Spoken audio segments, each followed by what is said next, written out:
कि राजू चौधरी आखिर कौन है। और भारतीय जनता पार्टी हमारे एक्चुअली नस नस में बसी हुई है। क्या कमी है जो कैबिनेट मंत्री हार गई भाजपा की? महाराष्ट्र का बड़ा चुनाव था जी। मोदी जी को का भी योगदान बड़ा है।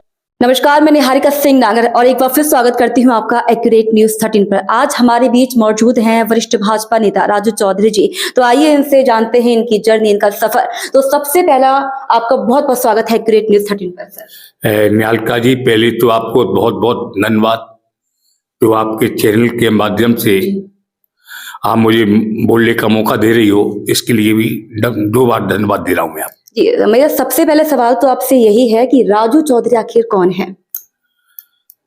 मैं भारतीय जनता पार्टी में कार्यसमिति सदस्य हूं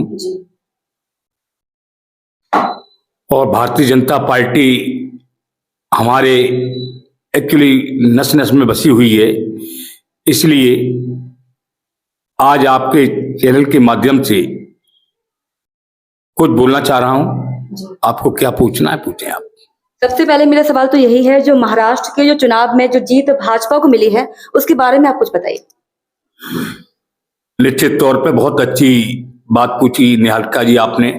भारतीय जनता पार्टी की महाराष्ट्र में जो भारी बहुमत से महाराष्ट्र में सरकार बनी है, निश्चित तौर पे देश का सबसे बड़ा योगदान किसी को जाता है तो हमारे परम श्रद्धेय आदरणीय देश के लोकप्रिय प्रधानमंत्री मोदी जी को जाता है निश्चित तौर पे। और हमारे नेता केंद्रीय मंत्री श्रीमती ज्योतिरादित्य सिंधिया जी की मेहनत महाराष्ट्र में वो कहीं ना कहीं वो भी मानना चाहिए अपन को। लेकिन निश्चित तौर पे मोदी जी को का भी योगदान बड़ा है कहीं ना कहीं। अगर सिंधिया जी महाराज साहब की मेहनत है तो निश्चित तौर पे मोदी जी का बड़ा योगदान है महाराष्ट्र के लिए। श्रीमती सिंधिया जी की मेहनत और मोदी जी का जो देश के प्रति विकास, निश्चित तौर पे ये दोनों साथ साथ काम आए महाराष्ट्र के लिए।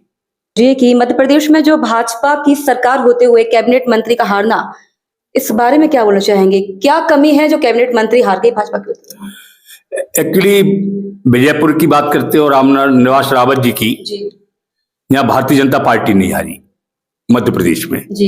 यहाँ राम निवास रावत जी हारे हैं निश्चित तौर पे। माफी चाहती हूँ आपके बीच में रोक रही हूँ, क्या कारण है इसका कि वो हारे? जो वहां की आम जनता के कुछ लोगों से मेरी चर्चा हुई जी। मैं भी भारतीय जनता पार्टी में हूं, उसके बावजूद खुल के बोल रहा हूं। मैं खुद का बर्ताव विजयपुर में ठीक नहीं रहा, इसलिए वो खुद हारे हैं, भारतीय जनता पार्टी नहीं हारी। और इसके पीछे कई कारण रहे। आज भारतीय जनता पार्टी का एक कैबिनेट मिनिस्टर विजयपुर में हार रहा है निश्चित तौर पे। मैं भारतीय जनता पार्टी की सरकार का इसमें कोई वो नहीं है, वो खुद हारे हैं, ये भारतीय जनता पार्टी नहीं हारी वहां से कहीं ना कहीं। लेकिन वो भारतीय जनता पार्टी से तो कनेक्ट थे ना निश्चित तौर पे, क्योंकि भारतीय जनता पार्टी में कनेक्ट होने के बावजूद भी खुद के संबंधों को भी ठीक रखना पड़ता है। इसलिए मैं उनको खुद को ही दोषी बताऊंगा, भारतीय जनता पार्टी को नहीं। जैसा कि सबको पता है, एक जाना माना चेहरा है और आप सिंधिया जी के कट्टर समर्थक हैं। इसके बाद भी सिंधिया जी ने प्रचार किया है, तो इसमें कितनी भूमिका है उनकी महत्वपूर्ण, इसके बारे में क्या बोलना चाहिए? मैं आपको बताऊं, एक्चुअली उनको टाइम वो व्यस्त महाराष्ट्र के चुनाव में जी। हमारे नेता श्रीमती सिंधिया जी महाराष्ट्र के चुनाव में व्यस्त थे। हाँ, ये निश्चित है। हाँ, एक कार्यक्रम एक दौड़ा बन जाता तो कहीं ना कहीं शायद भारतीय जनता पार्टी की एक सीट विजयपुर में बच जाती। ये भी क्या कारण था कि वो इतने व्यस्त थे कि वो एक दौरा नहीं कर पाए? महाराष्ट्र का बड़ा चुनाव था जी, और मध्य प्रदेश में 2-3 सीटों पे था, निश्चित तौर पे बदनी था, तो शिवराज सिंह जी का खुद का असर था वहां।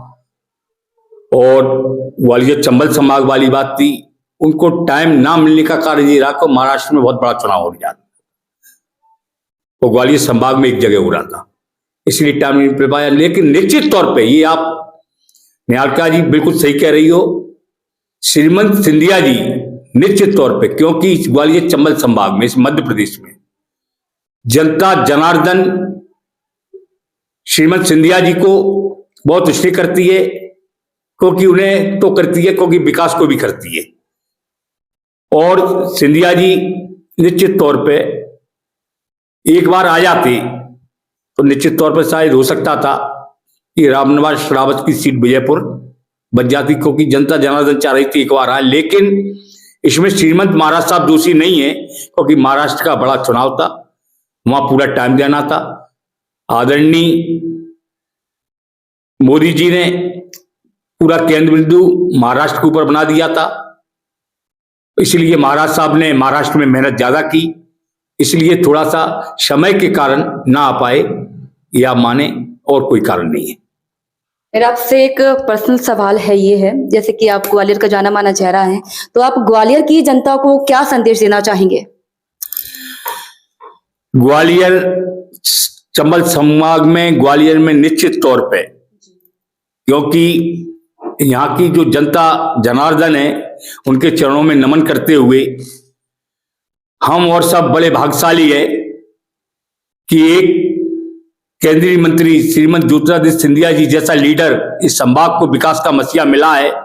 निश्चित तौर पे जनता भी जानती है कि अगर चंबल संभाग में, इस प्रदेश में अगर कोई विकास का मसीहा है तो सिर्फ सिंधिया जी हैं।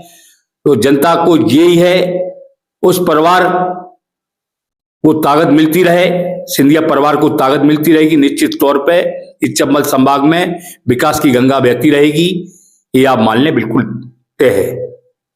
बहुत बहुत धन्यवाद आपको हमारे साथ अपना कीमती समय देने के लिए। तो ये थे हमारे साथ राजू चौधरी जी, जो कि बीजेपी के वरिष्ठ नेता हैं, और इन्होंने अपना परिचय और अपनी जीवन जर्नी अपना जो बहुत ही अच्छे से बताया है। फिलहाल आज के लिए इतना ही, जल्द मुलाकात होगी एक और ऐसे नए शख्सियत के साथ। तब तक आप बने रहिए एक्यूरेट न्यूज़ 13 के साथ। मैं निहारिका सिंह नागर।